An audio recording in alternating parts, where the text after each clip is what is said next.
Hey YouTube, coming back at you with another video. So, as you can see, I added another bike to the fleet. It is a 2005 Kawasaki Zx10.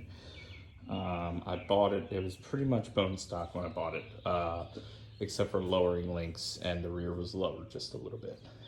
Everything that you see I've done within the last month and a half. So that is from front to back, Galfer stainless steel lines in there, Vortex levers, which I actually had to buy secondhand on eBay because you can hardly find levers anywhere with any reputable brands. I also added a new all-welded high-performance radiator, and I am currently running engine ice high performance in a freeze, and also built my own little exhaust here, something I had at the shop, and then fabbed up some stuff to stick it on there. Has a Yoshimura on it.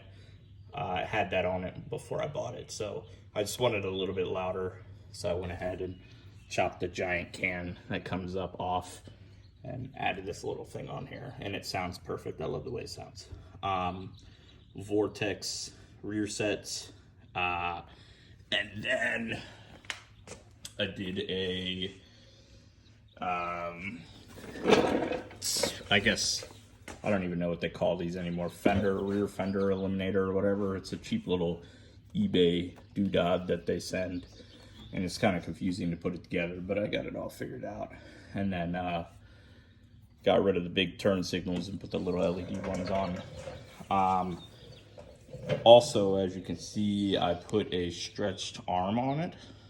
It's 8 to 10 over. With this arm, I had to order a Core Moto brake line that's extended for it. They're an excellent company, excellent product. So if you're looking for any custom brake lines, I had this one specially ordered. I requested all the specific, 15 degree here, a grommet that doesn't really stay in place, but it's there, and then a 15 degree here also. This one's a forward bend, and that one is a side bend. And I have an Adams brake stay for the bracket so I can keep my rear brakes, because that's pretty important to me.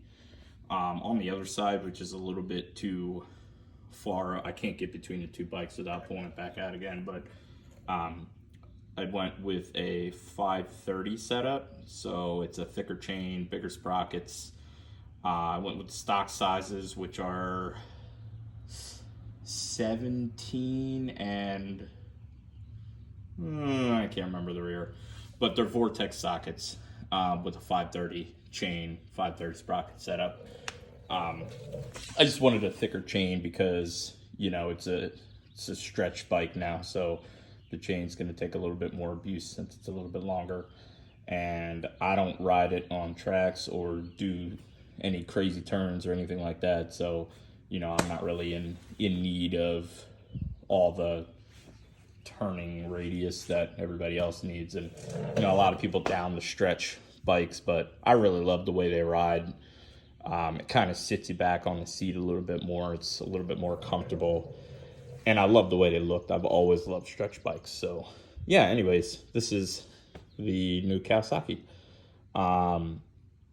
It rides phenomenal. When I first bought it, I had to take it to the bike shop and have them diagnose why it was running a little funny. It ended up just being a spark plug that it needed, because it had kind of cheap, junky spark plugs in it anyways. So they went ahead and put all new spark plugs on. Also, one of the big cosmetic things that I've done is I put all new plastics on it. I actually ordered the set. I wasn't really expecting a whole lot out of it because I ordered it on eBay. It was about I want to say 600 or 580 for the whole plastic setup. And let me tell you, these plastics fit perfect. I mean, I could not ask for a better aftermarket setup for the plastics. The front brakes are a little bit spongy. These bikes are pretty well known for having kind of crappy front brakes. I did the Galfer lines, like I said, the stainless lines, but I think I'm going to end up putting Zx10r brakes on the front because these brakes just suck. They're not very good. Or maybe I'll find if I can find a Brembo kit or something like that, I'll go for it. But anyways, one of the biggest things about this bike that I wanted to make this video for is they tend to overheat.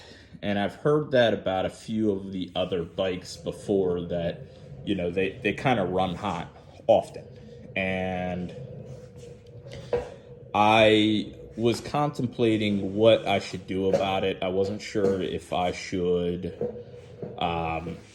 just, you know, do like an antifreeze treatment and put, you know, do the refresh of the antifreeze and all that crap. Well, I skipped all that. And I went for the biggest fix that I could because this thing would basically at idle or at stoplights reach up to 235, 240. And the temperature would start blinking at me, and basically it was telling me I needed to start moving, or, you know, it was already overheating. It's basically boiling itself to death. So what I did was I bought the high performance all welded radiator, which you can kind of see in there. And I'm running engine ice, which is right here. And let me tell you something. This made the biggest difference. This thing runs so much cooler than it used to. Mind you, I've only had this bike for maybe 2 months or so. So, you know, I knew the guy that had it before me went down on it and replaced some stuff here and there, and it was kind of done in a crappy way. Didn't do it very well. But if anybody out there is wondering as much as I was, because I couldn't find any info anywhere on it, if engine ice works, it works. It runs 20 to 30 degrees cooler at almost all times.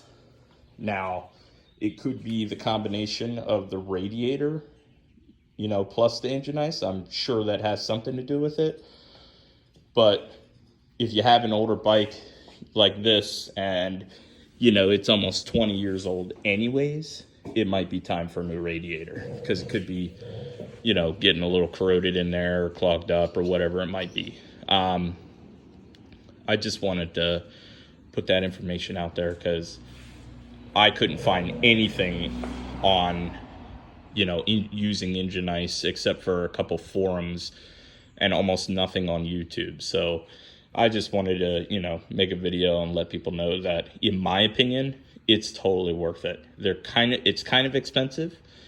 It's 25 per. It's like a half gallon. That jug is a half gallon, and it's $25 per jug, or something like that. You can find it on Amazon, and I'll link it in the description, and I'll also link the plastics and the radiator in the description. But yeah, if anybody has any other questions about how to do stuff, or, you know, what to do, or I'm still learning myself, so I'll try and help you out as much as I can. But I have a lot of, you know, experience riding, and I had a 05 636 back in the day. This is the first time I've had a 1000 though. So, yeah, I mean, it's been a learning process in the last 2 months setting this thing up, and I'm not done yet. But yeah, if you got any questions, let me know. Appreciate you watching.